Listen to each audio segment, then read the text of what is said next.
Boa noite. Lançado o programa para oferecer treinamento aos micro e pequenos empresários. Qualificação, conhecimento e principalmente um link com aquilo que há de mais moderno e principalmente com aquilo que pode trazer efetivamente uma mudança de comportamento a estes que tanto precisam. Os cadastros já podem ser feitos e os treinamentos iniciam no próximo mês. Acesse a plataforma, façam o cadastro, que lá no dia 9 de setembro iniciamos com os treinamentos. Venha fazer parte desse programa, venha fazer parte desse projeto para ajudar as micro e pequenas empresas. A advogada dá dicas para a utilização do comércio eletrônico. Se você nunca ouviu falar do site, se aquele valor está muito aquém do preço de mercado, desconfie que muito provavelmente você está caindo numa cilada.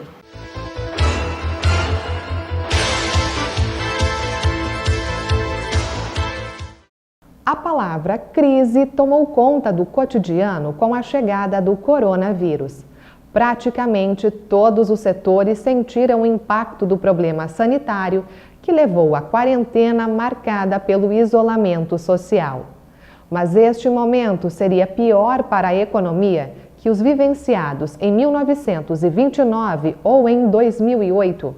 Um professor da Universidade Federal de Santa Maria fez esta relação. Uma crise por si só é um cenário onde a maioria ou todos, de uma maneira geral, perdem. É diferente das crises anteriores, que eram crises financeiras, e aí eu pontuo duas aqui com todos vocês, uma bem mais antiga e bem mais clássica, que é a crise de 29. Quando a gente pontua estudando a história, a gente sabe ali o papel da Bolsa de Valores americana. Mas uma crise mais recente, e aí se a gente está falando para um público de empresários com uma certa rodagem, com uma certa experiência já, a gente teve a crise de 2008, 2009, que foi a crise do subprime, uma crise que veio de uma bolha especulativa lá no cenário imobiliário americano e que acabou se expandindo para o mundo inteiro. Essas crises financeiras, num primeiro momento, a gente consegue entender e mapear muito melhor a sua origem, o seu desdobramento. Num primeiro momento, elas não impactam a vida humana, elas não se relacionam com outros ambientes da sociedade, e aí os seus impactos eles são mais sentidos em alguns setores, mas certamente a gente consegue mapear muito melhor e entender esse comportamento entre os mercados, até porque são crises muito embasadas na Bolsa de Valores, na cotação das moedas. Essa é uma crise totalmente diferente, e a gente pode relacionar a grandes doenças anteriores, só que o mundo não era esse que a gente vivia. Essa conectividade, esses relacionamentos, essa globalização nos trazem a chegar a esse momento de hoje. Então, o que a gente vive, de fato, é um momento novo, um momento particular. Porém, como já falado, apresentado no gráfico, o pior já passou. Se a gente pudesse pontuar o momento mais crítico de tudo isso, a gente poderia pontuar ali março, talvez, que a gente não entendia muito o que estava acontecendo, aquela incerteza, fica em casa, sai de casa, coloca máscara, é álcool gel, a desinformação, ela acabou nos trazendo aí uma série de questionamentos, o que era efetivo, o que a gente se reorganizaria, isso não só no mercado de negócios, mas na nossa vida como um todo. E em termos de trabalho, abril, março, abril, que aí foi o impacto, o fechamento, as medidas mais restritivas, o entendimento dessa doença em termos econômicos, sociais, ainda estava tudo muito diferente de a gente conseguir entender. Mas o pior já passou. Enquanto observatório, a gente se preocupa sempre em trazer as informações desde janeiro do ano passado, ou seja, num período pré-pandemia, até o que a gente tem de mais recente para entender e ter uma base comparativa. Então percebam, e aí os gráficos são bem interativos, aqui em laranja, a nível de Brasil, a gente tem o saldo entre admissões, contratações e desligamentos. Então os desligamentos estão em verde e as admissões estão ali num bordeaux, num vinho, se a gente pudesse aí falar melhor. Percebam que o saldo ele sempre permeia o zero, ou seja, se contrata um pouco mais do que se desliga. Percebam que a gente tem algumas instabilidades pré-pandemia, mas veja o que aconteceu em março e principalmente em abril. A nível de Brasil, se demitiu muito mais, se desligou muito mais indivíduos de seus empregos do que se contratou. Só para vocês terem ideia, um saldo negativo em abril de 860.503 vagas de emprego. que demonstra uma certa, né, recuperação. O saldo ainda é um pouco negativo, assim como o Passo Fundo, mas a gente ainda, né, tem mais desligamentos do que admissões. Isso não muda muito em relação ao Rio Grande do Sul, né? Então, vindo ali, apertando em dados do Rio Grande do Sul, vindo para a mesma informação, a gente tem um cenário bem semelhante, né? Onde março o saldo se torna negativo, ó, percebam que se a gente considerar só o ano de 2020, saldo positivo de 9.862 empregos, saldo, né, melhor ainda em fevereiro, 18.911, e aí a gente começa a ter mais demissões, mais desligamentos do que admissões. Percebam que também no cenário do Rio Grande do Sul, assim como também foi Passo Fundo e Brasil, é uma tendência, mais demissões, né, mais desligamentos, e o saldo aqui a nível do Rio Grande do Sul quase de 75 mil empregos sendo perdidos, né, nesse comparativo, e uma recuperação que ainda não é plena, certamente julho e agosto talvez a gente consiga empurrar esse gráfico um pouco para cima aí desse divisor aqui, que é o saldo nulo, né? Mas percebam que a gente está num cenário aí de certa dificuldade. Mas crise também lembra criatividade. Através de uma parceria entre a Prefeitura e a IMED, foi lançado nesta semana o programa Amplifica.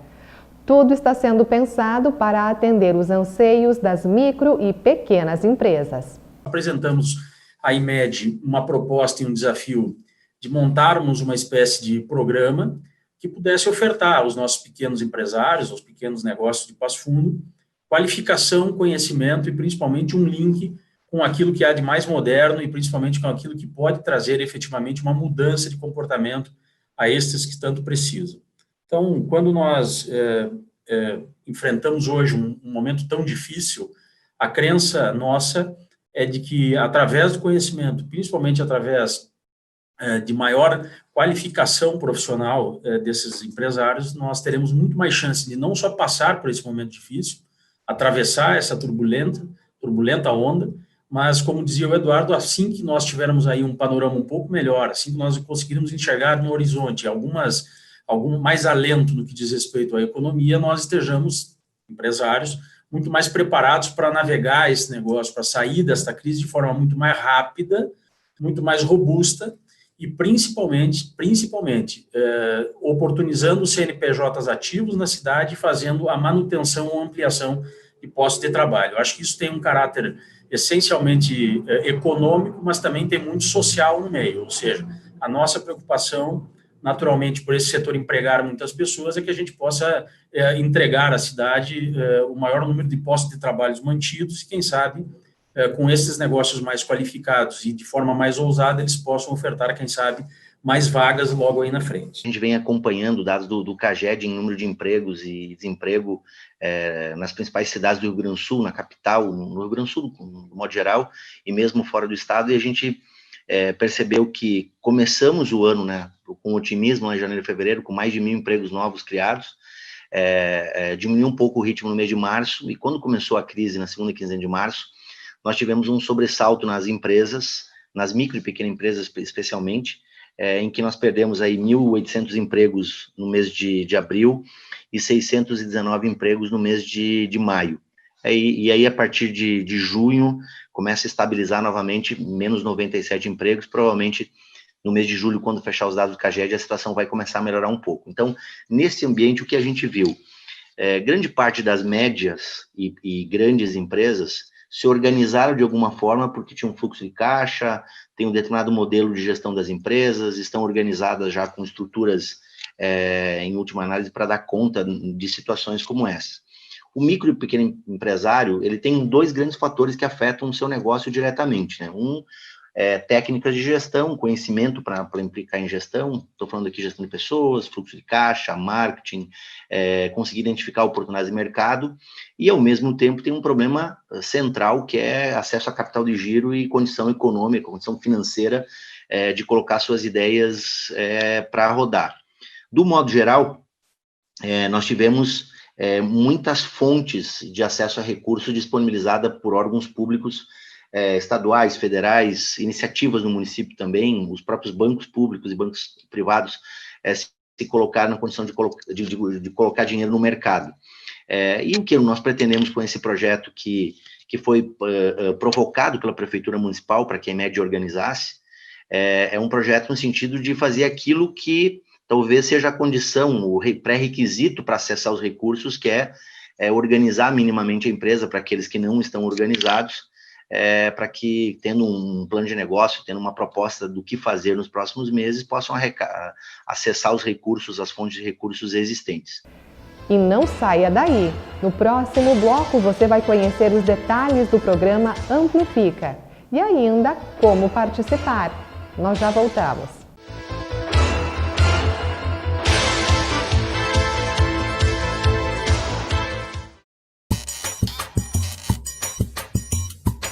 O novo coronavírus aqui representado.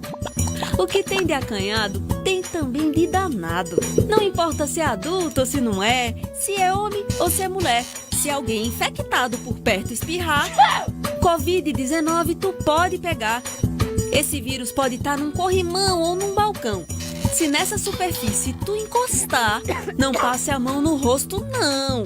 Se for tossir ou espirrar, faça que nem o super-herói. Com o cotovelo, a boca procure tampar. Ficar em casa é o mais certo, sem ninguém por perto. Se pra rua tiver que ir, fique a 1,5 metro do outro freguês. E lembre do super-herói outra vez. Se tiver doente, use máscara de pano, com nariz e boca tampando. Para o vírus matar, melhor remédio não há. Lave bem a mão com muita água e sabão. E se não tiver, deixe de ser pastel, use o tal do álcool em gel. Se alguém tiver febre, tosse seca e dificuldade de respirar, entre em contato imediatamente com o doutor. Serviço de saúde é pra lá que eu vou.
Uma iniciativa gratuita criada para encarar os desafios desta nova realidade do mercado e oferecer aos micro e pequenos empresários mentorias com especialistas da área de gestão. Este é o programa Amplifica, estruturado para atender 350 empresas apenas na primeira etapa. Os cadastros já podem ser feitos e os treinamentos iniciam no dia 9 de setembro.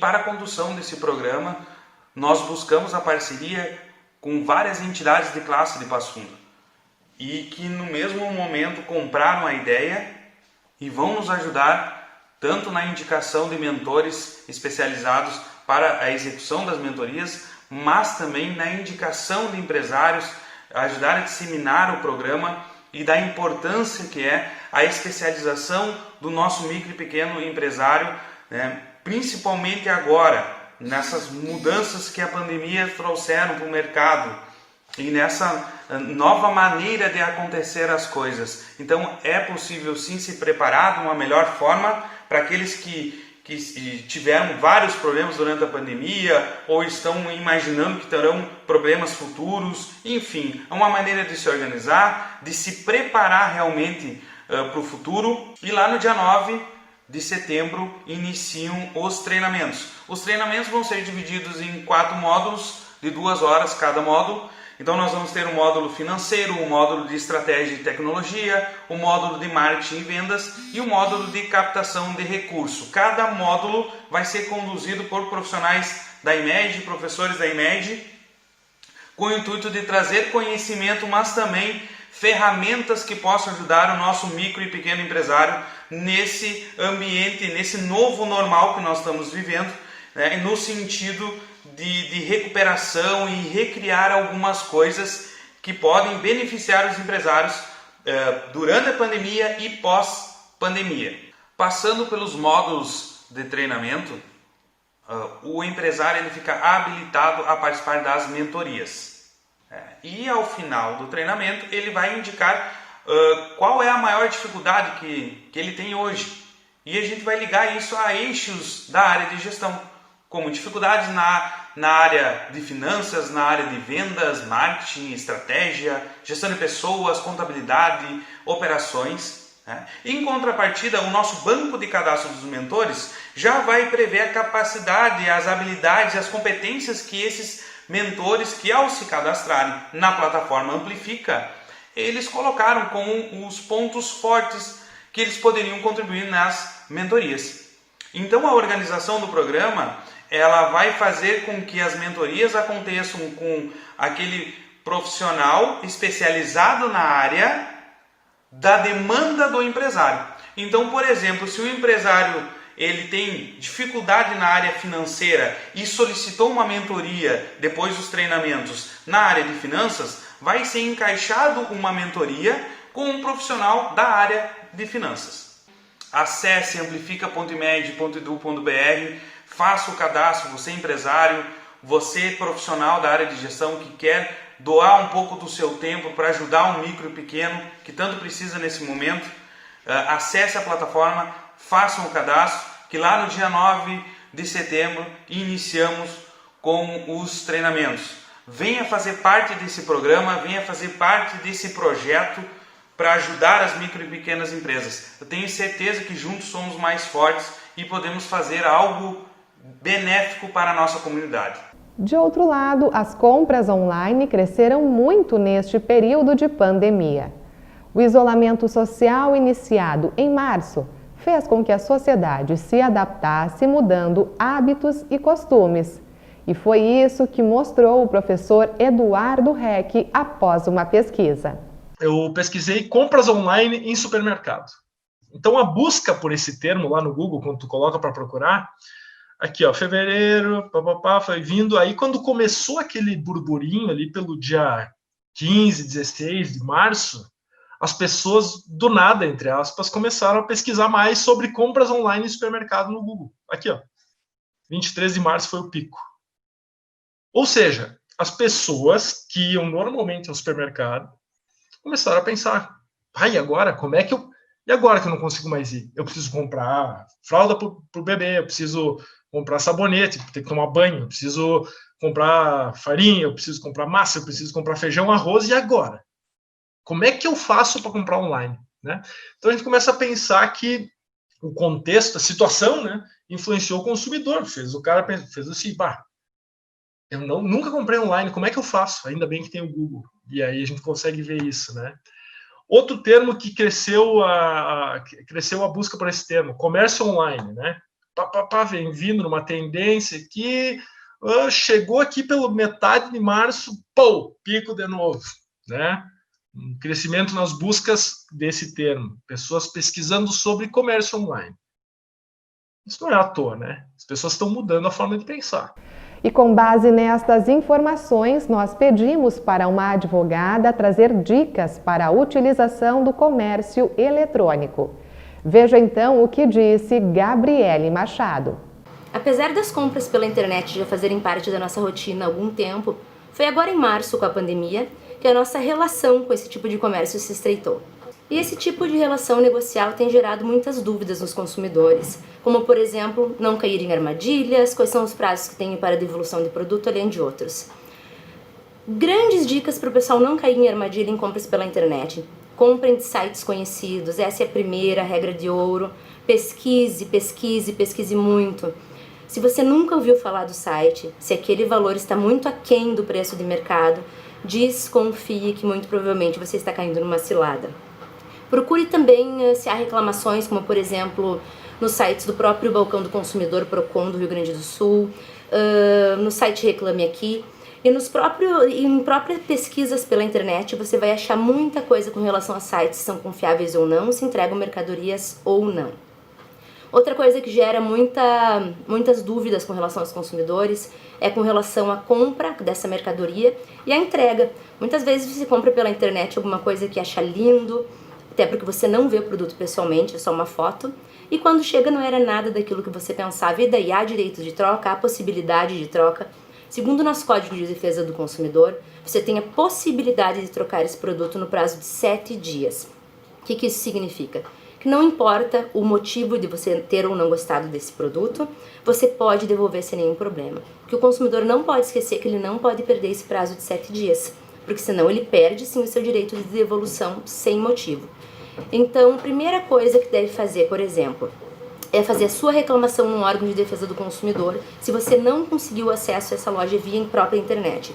Você não faça sua reclamação na internet, que a partir do momento que você realiza a sua reclamação, que o prazo para de contar, os dos 7 dias. Então não me esqueça, sempre é muito importante que você formalize a sua reclamação para a devolução do produto. O telefone do Balcão do Consumidor é o 3314-7660 e o Procon atende pelo número 3584-1155. Uma boa noite e um ótimo fim de semana.